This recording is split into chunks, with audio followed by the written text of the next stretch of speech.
Alright, fine. Let's pick the England team. Right, hello everybody, Adam Clery from FourFourTwo here, and as you no doubt saw, this England side lined up against Brazil and got punished for being too open by the absolute masters of punishing you for being too open, and then this England side lined up against Belgium, threw 2 goals into their own net, but still created loads of chances, and got out of there with a draw. But as you well know, they don't do these international friendlies because they're bored, they don't do them for a laugh, they do them because international managers have precious little time on the training ground to make their ideas work and to try things out. So every minute allocated to a player this close to a tournament possibly tells you that they may be going. So then the question is, can we take what we already know about this England side, its manager and its players, and then add what we've learned in the 2 most recent games, and then work out precisely which players will be on the plane to Germany? And no! Of course we can't! And I will not even try.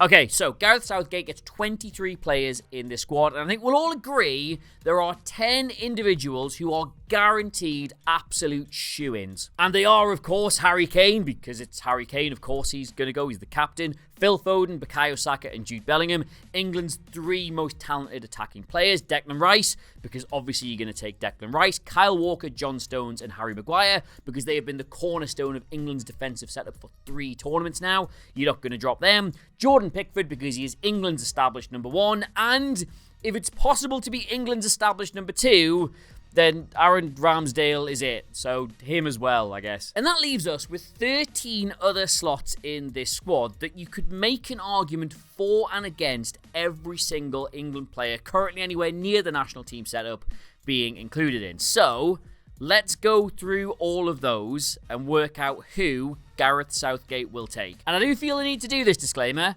Not who he should take, not who I would take, not who you would take, who he, the England manager, will take. So we'll start off with the goalkeeping options, right? Sam Johnstone was about as established a number 3 for England as it's possible to be, but his injury ruled him out not just of these games, but of the Premier League season entirely, and almost certainly the whole Euro. So that 3rd spot is definitely up for grabs. Now, James Trafford got the nod this time, and he's the obvious choice. Like, he's come through the under-21s, he won the Euros with them the other summer. We did a little video on that. He's had a bad-ish season at Burnley, but he's still highly regarded. He could be the guy. But one small thing that I'd happen to notice, England played with the highest line they've probably ever played with against Brazil and partially against Belgium as well. And there is one goalkeeper in English football who is just Mr. I play behind a high line. That's Nick Pope. I'm not going to make this video too stats heavy, none of us have got time for that, but if we look at his average position and his defensive action position and all of this, he is one of the leading goalkeepers in world football for sweeping up behind a back 4. It's why Newcastle have missed him so much and why they're so good when he plays. He obviously couldn't be selected here because he's out with a long-term injury, but he will be back for the next round of friendlies, and I could see him getting the nod because of that. One thing to mention is that Dean Henderson doesn't get selected for England because he doesn't play for Crystal Palace, but Sam Johnstone is now injured and can't play for Crystal Palace, so Dean Henderson may well play for Crystal Palace and then thus get to play for England as a result. I've given myself a headache talking like that and wording it, but it's a possibility. However, I think it'll be Nick Pope. Now, moving on to the defence now, I'm going to start with the left backs, because Luke Shaw absolutely would have been one of those players who was locked in and guaranteed to go if he was fit, but there are currently questions and indeed concerns over that. He's got a long-term injury, he's going to be back very near the end of this season, and Gareth Southgate has already said it's going to be really difficult for him as a result to play every single game if England are to go all the way. So he will go. I think we can all be pretty certain of that. Unless he has another injury setback, he will be in that squad. And normally, for the other fullback position, you'd want someone who gives you something a little bit different, wouldn't you? Like maybe they're a little bit more attacking or a little bit more solid defensively. But if Luke Shaw is definitely the vibe in that position, but Luke Shaw probably can't play every game, then for the other position, you're going to want England's number 1 Luke Shaw tribute act. And that, as bad as he was in those 2 friendlies, is definitely Ben Chilwell. And I think the most telling thing about his inclusion here was that he was really bad against Brazil,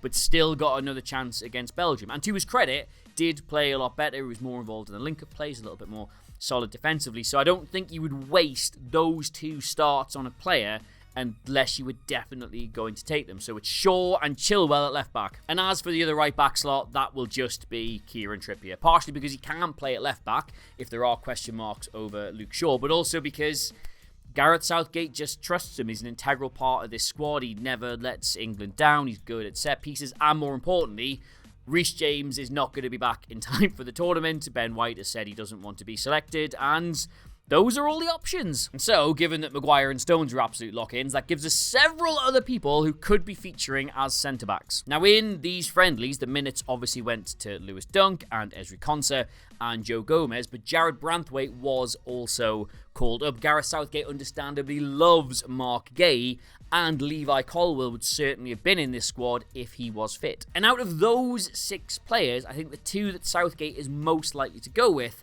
are Joe Gomez and Ezri Konsa, mostly because they give you so much coverage across that team. Like, Konsa's brilliant as a centre-back for Aston Villa, but he's also really good as a right-back, both up and down that side of the pitch. And if Kieran Trippier is your alternative to Kyle Walker, then you can't really replace what Kyle Walker does if he's injured or suspended. And Konsa, I thought, did a pretty good job at doing that when he came on against Brazil. Now, I don't believe that people should get called up to the national side because they deserve it, because I'm not 5 years old. But if anybody deserves it, that would be Joe Gomez. He's having a blinding season for Liverpool. I just personally seem to really like him. But more importantly, he gives you coverage at left back, centre back, right back, and even in midfield. He is an international manager's wet dream. And just to quickly rattle through the others, it'll not be Tomori, because if Tomori was going to be involved, he would have been involved here given the injuries. This current England setup just don't seem to rate him that highly. Lewis Dunk probably played himself out of a place given the mistakes he made in both of those games. He's kind of there as coverage for Maguire because he's a left-sided centre-back who can bring the ball out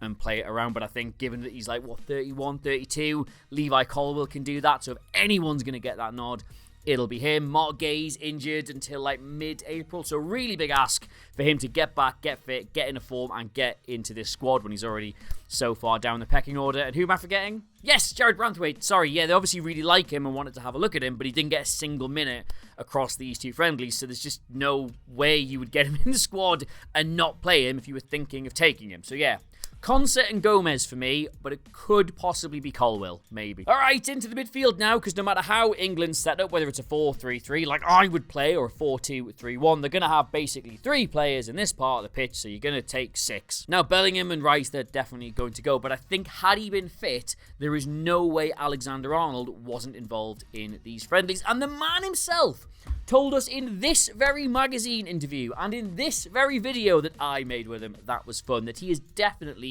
a midfielder in this England squad, so you can count him amongst that number. Yeah, I think so. For England, I would say I'm now a midfielder. How does he fit into this system? How best do you use him? I don't currently know how that's going to work, but he's too good not to be involved, and the options he gives you during the tournament, if you do need to change it up, are brilliant, so he'll go. And after that, we again can look at the minutes. Like, Kobbie Mainoo was not selected for this squad, don't forget, but got called up from the under-21s to be had a look at, and then came on as a sub, started, and got man of the match. There is literally no point in doing any of that if he can't play his way into the team, and I think he's almost definitely played his way into the team. Too young, too inexperienced. I get all of the reasons why you don't take him, but he looks so at home at this level, and he is a profile of footballer that England do not have, so it'd be stupid not to include him, I think. So that leaves us with 2 slots, and in my opinion, it kind of comes down to these players here. Conor Gallagher,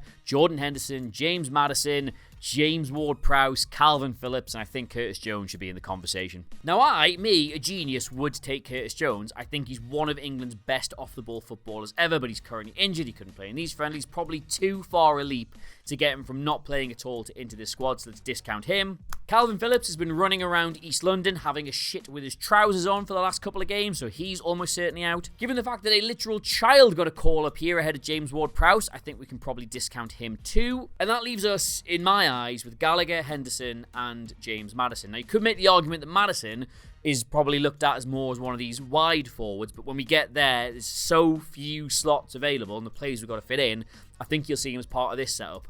Now, in a sane world between these 3 players, it is Conor Gallagher and James Maddison, and you put Jordan Henderson in a suit and give him that little ceremonial David Beckham role. But I personally think, and it looks like Gareth Southgate thinks as well, that it's really important for this England side to have access to players of this particular profile. Like, these are Conor Gallagher's off-the-ball stats that I showed in a previous video. Like, he wasn't very good at this against Brazil, but he is supposed to be really good at this. Like, you allow your Rices, your Sakas, your Fodens, your Bellinghams to thrive if you can get somebody into this midfield who can do all this off-the-ball work. It's not going to be a popular decision, but there was a point in Jordan Henderson's career where he was, like, arguably one of, if not the best player in the world off the ball. Certainly there was part of that Liverpool system where he was making it all tick along, and if he's even, like, half the player he was then he's useful to have in the squad. And it's not who I would take personally, but I think he will take Henderson, and I think it will be Maddison that misses out as a result. You need balance in a midfield, and that is not how I would balance it, but I can't dispute that it is a way to balance it. So that's what I think will happen. Anyway, though, up to the fun end of the pitch, and we're rapidly running out of places here. You've got Saka, you've got Foden. That kind of leaves you with 2 extra wide attackers, and let's face it, Marcus Rashford will be one of those, which isn't a mad inclusion, I suppose. Like, he never lets England down. He's put in some good performances for them. He's a goal threat. He can play through the middle. He's an established part of this squad. He'll almost certainly go. But the problem that then leaves you with is you've got 1 spot left with which to try and fit, see if I remember them all, Anthony Gordon, Jared Bowen, Cole Palmer, Eberechi Eze, Raheem Sterling, and Jack Grealish. And that shows you, A, how good the current crop of England players are, but B, just how hard it is to take a 23-man squad to a tournament, because you can make arguments for all of them. Like, Gordon was great in his debut, and he seemed to be the one they were having the biggest look at, but Bowen also probably had the best performances, and Cole Palmer is the form player in the Premier League this year, but didn't even get on the pitch during those 2 friendlies. Eze, somebody the setup really liked. Jack Grealish is probably the most established out of all of them in the squad, and if you're looking for contributions in an England shirt, Raheem Sterling wipes the floor with all of them. It should, I think, be Gordon. I've been watching him for Newcastle a lot this year. I think he offers so much in terms of work rate, off the ball, goal threat, crossing, everything, but I think it'll be Bowen, because I don't think either of them are likely to start. And I think Bowen's way better as an impact sub. Like, the running he'll give you, the directness, the in behind. That's a useful weapon to have in a squad. So I think it'll be him. And that leaves you with 1 player left to understudy Harry Kane. Now, obviously, Watkins started against Brazil and Toney started against Belgium, and that felt like they were each getting an audition. And on those criteria alone, you'd certainly say it's Ivan Toney who was edged ahead, because he had a way better game. They were both trying to link up with their teammates, but Toney was doing it a lot better. He got a goal, he won the penalty for it.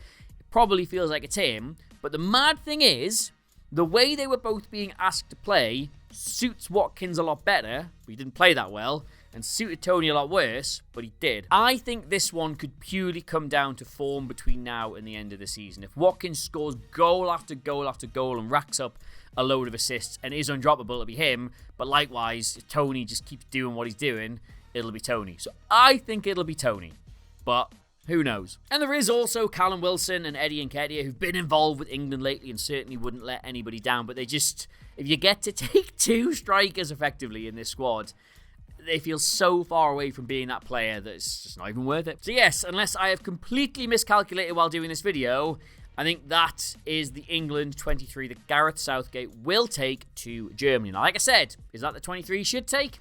Don't think so. Is it the 23 I would take? No, but it's the 23 he will. And, yeah, that's it. Let me know what you think in the comments. Anybody who we've overlooked. If I missed somebody really obvious, I'll feel really stupid if I have, so apologies in advance. And I don't know, let's just do something fun. Drop your England 11 in the comments and we can have a nice little look at that, because we've done it here on 442. It's a nice big article where all the staff have gone through our squads and our 11, so go read the website. And also, if reading is your thing, you should subscribe to our newsletter, which we have now, and I was meant to have a nice fancy graphic for, but I don't. But the link is in the description. You get loads of cool stuff sent directly to you, so that's nice. Also, buy the magazine. I'd say that every time, but it is genuinely amazing. And that interview I referenced with Trent Alexander-Arnold, that's in there as well. I'm floundering here. I'm all over the place. Follow me on Twitter at Adam Clery, Clery, and Instagram. And I think I probably had a Threads account, and I've just joined TikTok. So just wherever you do stuff, I'm probably there lurking around. somewhere. Anyway, that's it. That's all I've got. I enjoy. It's really good international break. This, it was really, really good. But I want my Premier League back. I want my Premier League back, and I want it back really. I want it now, which is fine because it comes at the weekend. God, I'm tired. Goodbye.